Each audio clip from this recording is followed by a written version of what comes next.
And you encourage the blind. That's what y'all end up doing. It's just you encourage the blind. Tuesday, what? It's true. I mean, Tuesday we talked about those being outside of the Torah are blind. Yeah.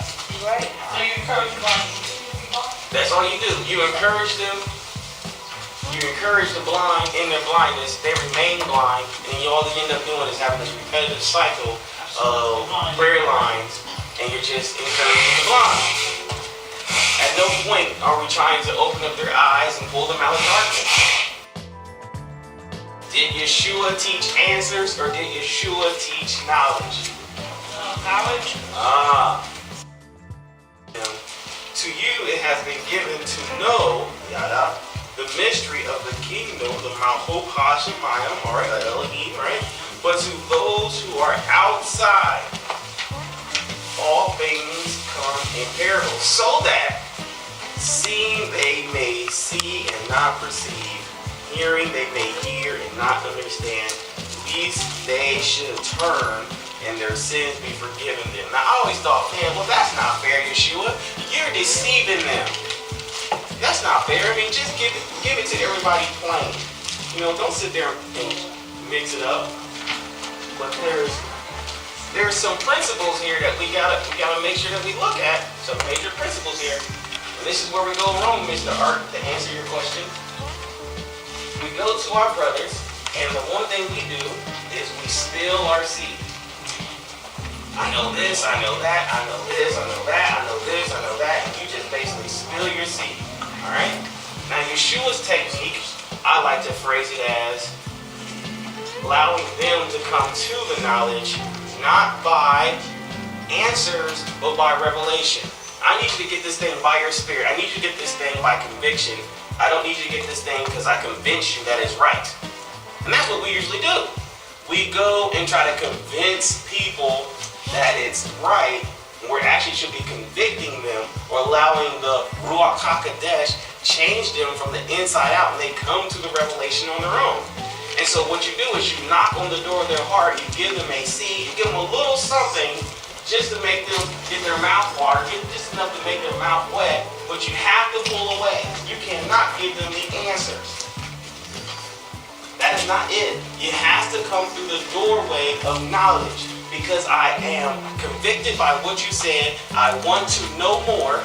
And so when I want to know more, yada, I use my first principle, which is the hand, the yod, which means to work. And so that person, if they want to know what you know, they need to work like you work. They need to submit themselves to the Spirit like you submitted yourself to the Spirit. You didn't come to what you came through because I came here and gave you guys the answers. You guys came through revelation, right? Because I don't give answers. I work some stuff out with you guys, but I don't give answers. And when we work for hours, right? And so you're going to go out there and get hours worth of work that you doing here and go out there and give it to somebody in 10 minutes. You just spilled your seed. But see, that's what they want. And that's what they want. They want answers. They don't want knowledge. And so that's what makes them blind. And so you sit there and you encourage the blind. And what do? You are keeping them blind. That's why Yeshua said, I present it in parables. Because the only way that I can help them is if they want to help themselves. And so I've always read it, I guess because I didn't know. Oh, you're not impressed with it? No, I'm piggybacking on what you said. Because I didn't know, when I read that, I thought he was saying he's trying to allow people to stay in delusion. Oh. That's what I thought he was saying. I just want people to stay, I want people to stay in delusion. I don't want them to know. I'm going to tell you guys, but it's our little secret. It's like, well, why are you preaching to the multitude then? Why waste your time? But that's not what he's doing. He's trying to knock at the door of their hearts and allow them to open.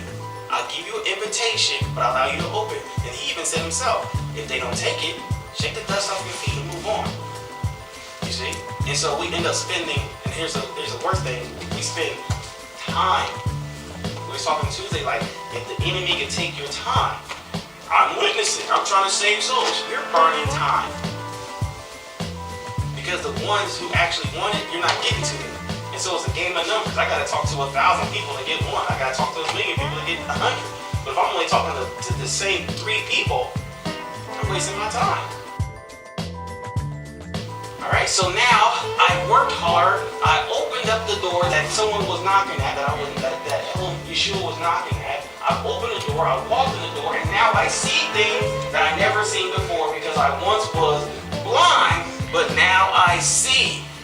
But how was I blind? I was blinded because I wasn't working. I wasn't trying to make any effort. I didn't care.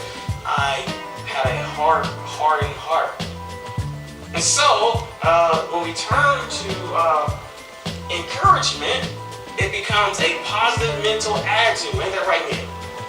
Positive mental attitude. Hold your head up, man. Thank you, man. Alright, so it becomes a positive mental attitude. And it's not about a positive mental attitude, mental ascension.